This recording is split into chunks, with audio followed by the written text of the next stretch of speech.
A tweet regarding Ryan Garcia's possible debut at welterweight versus Jaron Boots was recently shared by Michael Benson. When Andis Blue Blood Sports TV reported on the possible match, he expressed amazement that Kingry wishes to take on the bigger opponents in the division. That he's moving up to 147 in his next fight, and he stated that he would love to make a fight in a showdown between himself and Jaron Boots Ennis. Jaron Ennis, in the meantime, responded to Garcia's callout and made it obvious that the prominent boxer was making a serious error. After comparing the two fighters, Blue Blood Sports TV came to the conclusion that this matchup was unfair. Jaron Boots Ennis is much bigger than Devin Haney. Jaron Boots Ennis has longer arm reach than Devin Haney. And Jaron Boots Ennis has more power in both hands than Devin Haney.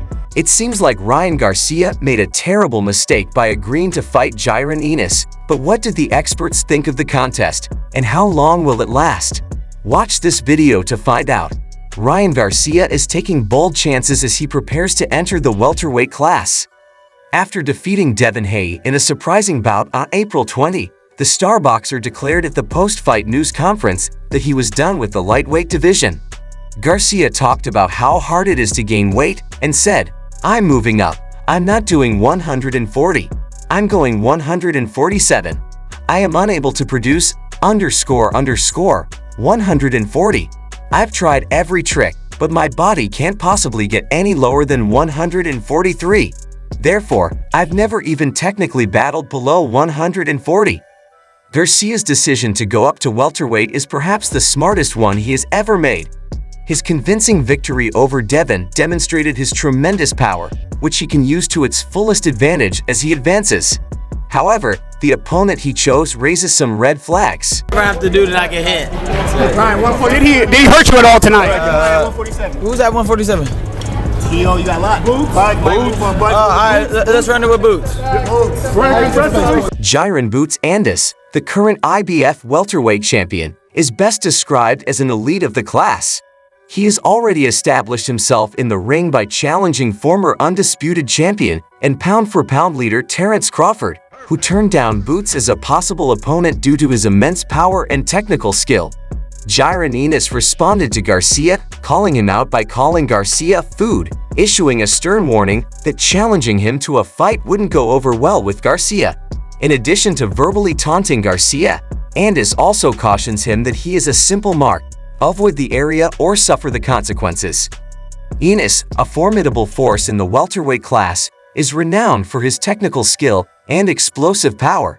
His perfect record says much about his prowess in the ring, making him a dangerous foe for Garcia, who will be making his division debut.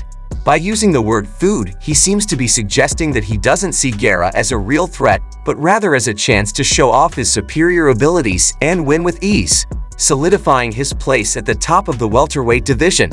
The comment has undoubtedly heated things up in the boxing community, with observers and fans alike guessing about the possible nature of the match. But like, you're going to rehydrate. You're not going to be the bigger man in that fight.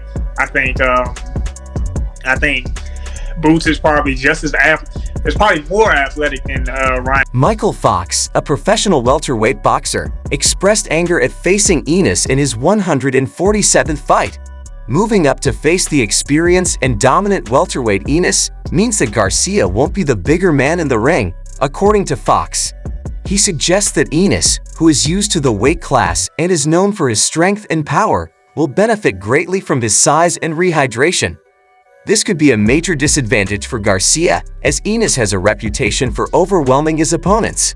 Secondly, Fox commends Ennis's boxing prowess, comparing it to or marginally under that of Devin Haney, who Garcia had previously faced.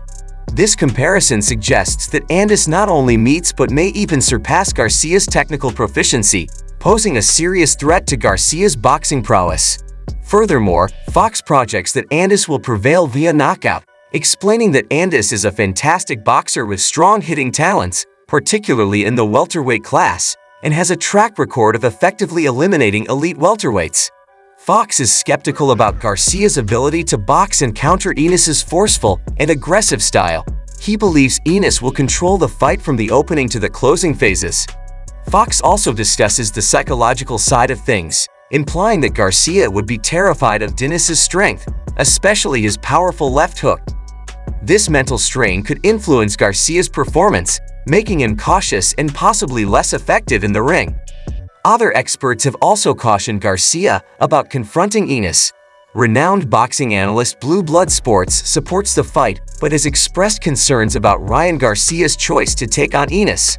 He notes that Ennis brings a combination of strength, size, and reach that Ryan Garcia has not previously faced, particularly in comparison to fighters like Devin Haney, whom Garcia has faced at lighter weights. Ennis, a natural welterweight, has a physiological edge over Garcia. As a result, Garcia must make major mental and physical changes as well as alter his fighting style. Ennis is more physically fit and has a greater reach than Kingry. His knockout power is especially impressive. Most of Ennis's fights have finished before he's reached the judges' scorecards.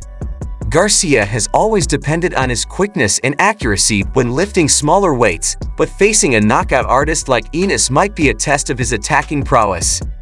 Garcia's famed speed may be a key factor in his strategy to close the size and power difference, according to Blue Blood Sports TV speculations. To outmaneuver Ennis and avoid power shots while landing precise strikes, Garcia will need to maximize his agility. In addition, Garcia's camp may concentrate on improving his strength and endurance to withstand the physical demands of fighting a larger opponent. Tactically, Garcia may need to adopt a more defensive approach than usual. This would involve using his footwork to maintain distance and carefully choosing moments to engage in more carefully working the jab and building combinations. However, this is easier said than done against a boxer of Ennis's caliber. The battle's psychological component will also be vital. Garcia must prove his mettle in the ring by competing in this new weight class. Given the intimidation, developing mental toughness may be just as important as physical preparedness. An aspect brought about by Ennis's standing and Ryan Garcia's choice to climb up to welterweight and take on a world-class fighter like Ennis is a testament to his ambition. The young boxer is now entering a league where bigger opponents with more punch power and damage-absorbing capacity will test his strength and power. The crucial query is if Garcia's technique and agility can make up for his size and power deficit against welterweights like Jaron Ennis. With a strong record of knockouts and technical knockouts, he has the chance to further establish himself as one of the most formidable fighters in the welterweight class, even though this fight may be an easy one.